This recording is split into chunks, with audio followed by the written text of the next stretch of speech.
세계 경제의 특별한 움직임 알아보는 시간이죠. 글로벌 경제 조항리 아나운서와 함께합니다. 어서 오세요. 안녕하세요. 오늘은 어떤 소식 준비하셨나요? 네, 앵커님 혹시 미국에서 살았던 적이 있으신가요? 살았죠. 제가 연수랑 특파원까지 약 4년 정도 이 미국에서 거주한 적이 있었습니다. 저는 사실 여행을 갈 때마다 항상 고민스러웠던 게 뭐 식당이나 호텔에서 대체 팁을 얼마나 내야 할지가 참 고민스럽더라고요. 고민이 되죠. 네. 정말. 네. 그런데 신기하게 들리실 텐데요. 정작 미국인들도 이 팁을 얼마나 줘야 하는지 항상 고민한다고 합니다. 팁 문화가 정착된 미국에서는 맛있는 식사를 했다면 식당 직원에게 팁을 줘야 하죠. 마찬가지로 미용실과 네일샵, 호텔 등에서 서비스를 받았다면 직원에게 팁을 주는 것이 자연스럽습니다. 그렇다면 미국인들은 팁을 얼마나 낼까요? Always at least 20%. Everyone should at least give something. 최근 한 신용카드 정보업체가 미국인 2,500여 명을 대상으로 팁을 얼마나 내는지 직접 물어봤는데요. 식당을 방문한 고객은 평균 19% 팁을 내는 것으로 나타났습니다. 그리고 여성보다는 남성이 조금 더 많이 내는 것으로 조사됐습니다. 저도 미국에서 특파원 생활을 많이 했지만은 헷갈려요. 정말 팁을 꼭 20% 정도 줘야 되는 건지 아니면 거기에 이 소비자들의 선택권이 있는 건지요? 맞습니다. 또 식당에서 팁을 내지 않으면 또 직원의 따가운 눈총을 피할 수가 없기도 하죠. 그런데 최근 흥미로운 조사 결과가 나왔습니다. 20, 30대 젊은 층을 중심으로 팁을 내지 않는 분위기가 확산하고 있다고 합니다. 밀레니얼 세대, 그러니까 지금의 20, 30대의 경우 식당 직원에게 항상 팁을 준다고 답한 비율은 66%였습니다. 다시 말하면 10명 중 3, 4명꼴로는 팁을 주기도 하고 또 한 푼도 내지 않을 때도 있다는 겁니다. 베이비붐 세대와 비교하면 그 차이를 더 확연히 알 수 있는데요. 현재 50에서 70대 나이인 베이비붐 세대의 경우 10명 중 9명이 식당 직원에게 항상 팁을 남긴다고 답했습니다. 그러니까 중장년층 이상은 팁을 잘 주는데 30대 이하는 팁을 잘 안 준다는 거죠. 그러면 식당 말고 다른 곳에서도 20, 30대는 팁을 잘 안 주는 건가요? 네, 다른 곳은 식당에서보다 오히려 더 인색한 것으로 나타났습니다. 제가 장소별로 정리를 해봤는데요. 택시 및 우버 기사에게 항상 팁을 준다고 답한 밀레니얼 세대는 10명 중 4명이었습니다. 실제 통계를 들여다보니 특히 우버 기사에게 더 박했는데요.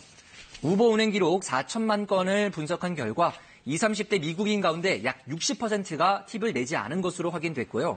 항상 팁을 준 손님은 1%에 불과했습니다. I thought that Uber and Lyft were just like showering their drivers with money so that you didn't have to tip. 그럼 호텔 객실 청소를 담당하는 직원들에게는 어떨까요? 호텔 방에 남기는 팁도 밀레니얼 세대는 23%에 그쳤습니다. 전체 응답자 10명 가운데 3명꼴로 호텔 숙박 시에는 팁을 아예 내지 않는다고도 대답을 했습니다. 좀 놀라운데요. 팁 문화가 미국에서 시작이 됐는데 정작 미국인들은 팁을 잘 내지 않을 수도 있다는 거군요. 네, 참 많은 원인이 있을 것 같은데요. 미국 현지 매체는 이 밀레니얼 세대가 팁 문화에 강한 거부감이 있는 것으로 분석을 했습니다. 굳이 왜 팁을 내야 하는지 반감을 품고 있다는 건데요. 직접 들어보시죠. I've always thought that the tip was built into the cost.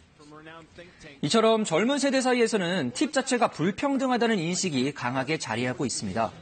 게다가 팁 문화는 19세기 백인 고용주가 흑인 노동자에게 임금을 주지 않기 위해서 시작이 됐습니다. 노예제도의 산물이나 다름없는 팁 문화를 젊은이들은 없애야 한다고 생각하기도 합니다. 나름의 논리는 있는데 또 경제적으로도 밀레니얼 세대가 사실은 그 윗세대보다 경제적으로 더 여유가 없는 세대니까 좀 지갑을 열 때 더 신중한 그런 면도 있을 것 같아요. 네, 그런 것도 맞습니다. 또 서비스에 대한 기준이 높아졌다는 것도 의미를 합니다. 베이비붐 세대는 보통 팁을 일관되게 주는 반면에 20, 30대 젊은 층에서는 만족도에 따라서 팁 액수가 크게 달라졌습니다. I'll give you a fat tip if you do. If you go above and beyond, I'm going to give you a huge tip. 말씀하신 것처럼 밀레니얼 세대가 지갑 사정이 여의치 않아서 팁을 주기 꺼린다는 분석도 있습니다. 부모 세대들과 비교해서 양질의 일자리를 가질 기회가 적고 그만큼 수입도 따라가지 못하기 때문인데요. 얼마 전 미국의 한 금융서비스 기업이 내놓은 보고서에 따르면 20, 30대 미국인의 경우 한 사람당 진 빚이 주택담보대출을 빼고도 평균 3천만 원이 넘는 것으로 조사됐습니다. 미국에서는 몇 년 전부터 일부 식당을 중심으로 팁을 받지 말자는 움직임이 일기도 했습니다.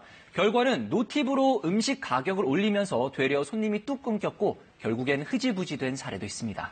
그러니까 아직까지는 노팁 문화가 정착이 되기에는 시기상조지만 그래도 젊은 세대 인식에는 변화가 있다는 거네요. 잘 들었습니다.